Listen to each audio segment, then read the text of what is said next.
अस्सलाम वालेकुम नाज़रीन, welcome back to another episode of Anima. और आज हम लोग बात करने जा रहे हैं एक्सपेरिमेंटल मेथड की और ऑब्जर्वेशनल मेथड की।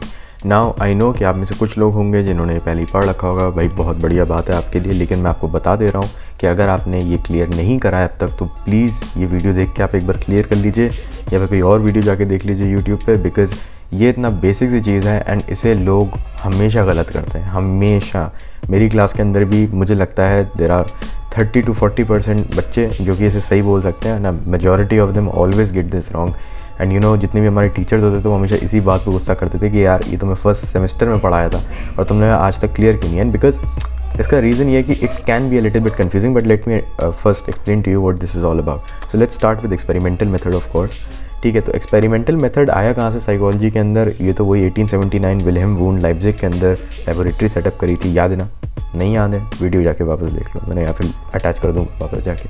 ठीक है, वहाँ से आया एक्सपेरिमेंटल मेथड। एक्सपेरिमेंटल मेथड में हम क्या करने की कोशिश करते हैं, हम दो वेरिएबल्स लेते हैं और उनको लिंक करने की कोशिश करते हैं।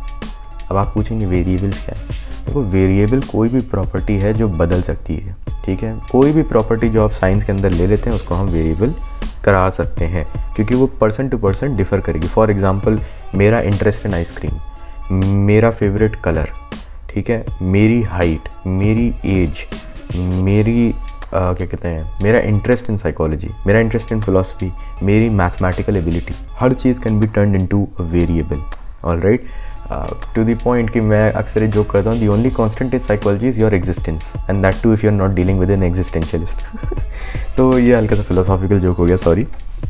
तो अगर हम लोग बात करें you know cause and effect relationship की, तो मैं आपको एक बार फिर से डेफिनेशन क्लियर कर देता हूँ। दो वेरिएबल्स के बीच में valid cause and effect relationship establish करना। कॉज एंड इफेक्ट मतलब एक को चेंज करेंगे तो दूसरे पे इफेक्ट आएगा और इसके अंदर चेंज करने की वजह से ही इस पे इफेक्ट आ रहा है, और वैलिड रिलेशनशिप होनी चाहिए। आप बोलेंगे यार वैलिड क्या है, कॉज एंड इफेक्ट समझ में नहीं आ रहा। मैं आपको एक एग्जांपल के साथ समझाता हूँ। ठीक है, सबसे पहले तो आप ये समझिए कि दो टाइप के वेरिएबल्स बहुत इंपॉर्टेंट है, इंडिपेंडेंट वेरिएबल, डिपेंडेंट वेरिएबल। इसमें हर एक बच्चा कभी ना कभी गलती करता है साइकोलॉजी के अंदर, क्योंकि ये क्लियरली नहीं समझाया जाता। It is certainly not given enough time. ठीक है, मान लीजिए कि मैं अपने ऊपर एक एक्सपेरिमेंट करता हूँ। इन ह्यूमन एक्सपेरिमेंट इसलिए अपने ऊपर कर रहा हूँ, वरना किसी और पे करता।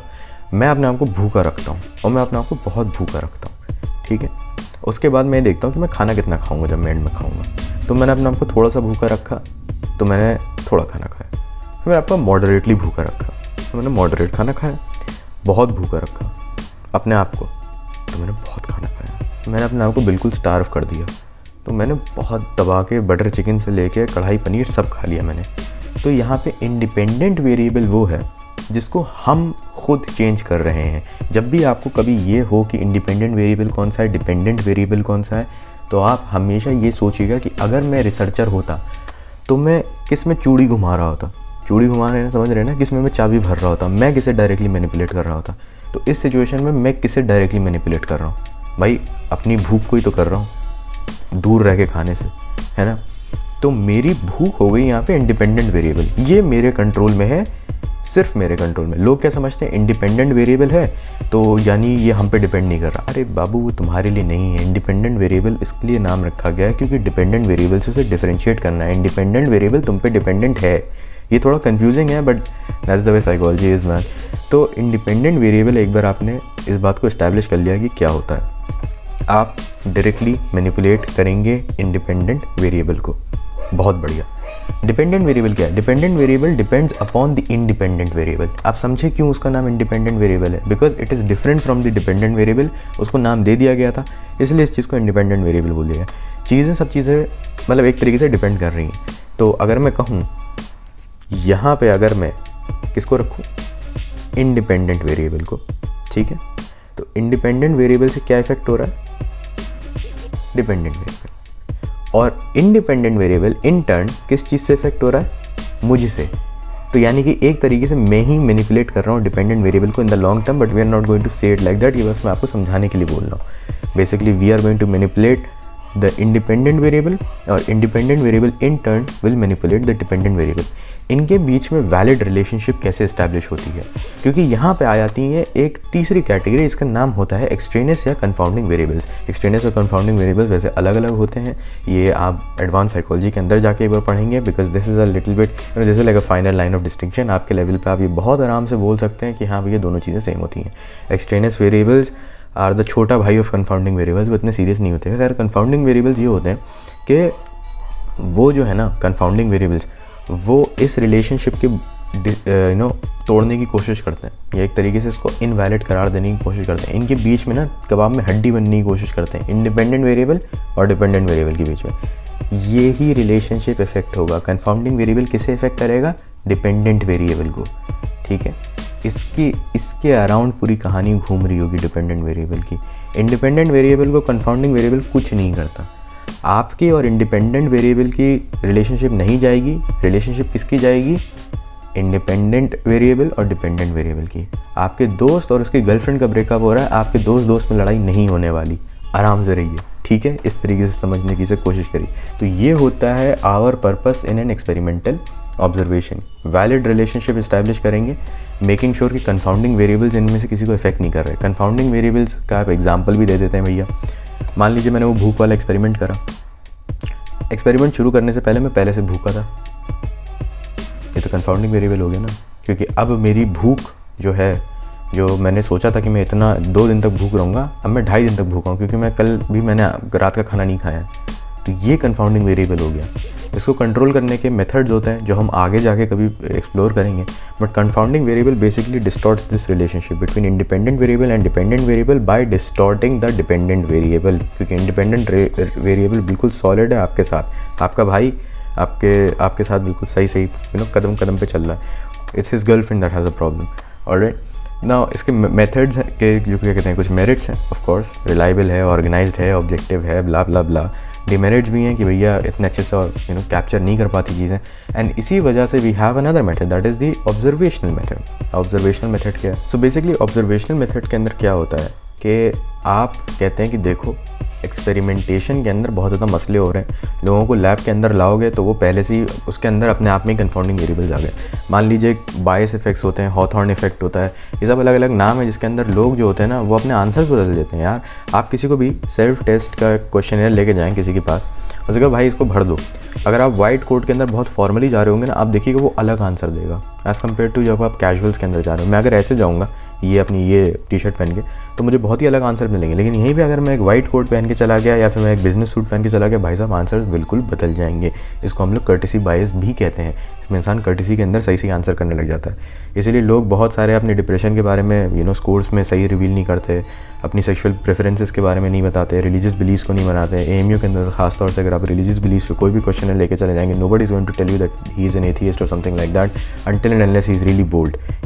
People are scared to call themselves agnostic within the campus. So that is, people don't want to be judged socially because of that. तो इसको अगर हम लोग देखेंगे ऑब्जर्वेशन के अंदर, तो ऑब्जर्वेशन के अंदर देयर बेसिकली 4 स्टेप्स। पहले तो आप ये स्पेसिफाई करोगे भैया बिहेवियर क्या देखना है, बिकॉज देखो हम जानते हैं बिहेवियर बहुत सारे हो सकते हैं। So we have to first specify the behaviour ना, कि स्टडी किसे करना है, क्योंकि अब तो हम जा रहे हैं बिल्कुल उन्हीं की जगह पे जा रहे हैं। मुझे कपल्स को भाई स्टडी करना है, तो मैं कहाँ जाऊँगा? मैं जा रहा हूँ CCD, मैं जा रहा हूँ कैफ़ेज़, मैं गया ऐसी जगह पे, मैंने कहा उनको कौन लाएगा लैब में, मैं खुद जाके चलेगा। तो पहले तो मुझे ये स्टडी करना है कि भैया वैलेंटाइंस वीक के आसपास कितने लोग प्यार का इजहार पब्लिकली करते हैं। तो मैं क्या बिहेवियर स्टडी करूँगा? मैं हाथ पकड़ना स्टडी करने जा रहा हूँ। अब ऐसे तो नहीं पता लगेगा ना कि कैसे हम लोग मेजर करेंगे कि भाई कौन कितना प्यार करता है, क्या लड़का इनिशिएट कर रहा है, लड़की इनिशिएट करती है, कि कौन ने किसने हाथ ऊपर रखा हुआ है। तो ये मैं स्पेसिफाई करूँगा, भाई हाथ जिसने ऊपर रखा है और जिस कपल ने रखा है उसको हम लोग +1 पॉइंट देने वाले हैं। मैंने कहा बहुत बढ़िया, चलो ये करा। सबसे पहले आपने ये करा। दूसरा क्या है? अब भाई रिकॉर्ड करना है। अब रिकॉर्ड कैसे करेंगे? बहुत सारे तरीके हो सकते हैं। आप लोगों से जाके इंटरव्यू ले सकते हैं कैफ़े कॉफ़ी डे के अंदर, या फिर हो सकता है कि आप वहाँ पे दूर से क्रीप की तरह बैठे हुए बस अपने नोटबुक के ऊपर लिख रहे हैं, अच्छा इसने ऐसे ऐसे करा और अच्छा इसकी आंखें तो उधर जा रही, ये आप करने लग गए। लेकिन आँखों के बारे में आप नहीं लिखेंगे अगर आपने पहले स्टेप के अंदर स्पेसिफाई नहीं किया कि आई मूवमेंट भी इस सब के अंदर इन्वॉल्व रहता है। तीसरी चीज़ क्या है? तीसरी चीज़ में आप इसको वापस लाएंगे, इसके ऊपर एनालिसिस रन करेंगे अपने, आप जो भी सॉफ्टवेयर यूज़ करते हैं, usually we use SSPSA, SSPSA पता नहीं क्या ही होता है, या स्ट्रैटा रन करते हैं या R रन करते हैं, कुछ लोग पाइथन यूज़ करते हैं। Those are different programming languages slash data science softwares जिसको हम यूज़ करते हैं फॉर एनालिसिस, कंक्लूजन्स डिराइव करने के लिए। चौथा रिपोर्ट होता है जिसमें हम लोग रिपोर्ट करते हैं कि भाई हमें एंड में जाके ये मिला। अब ऑब्जर्वेशन के अंदर there are 3 types of observation, participant, non participant, naturalistic. Participant and non participant पहले समझा देते हैं।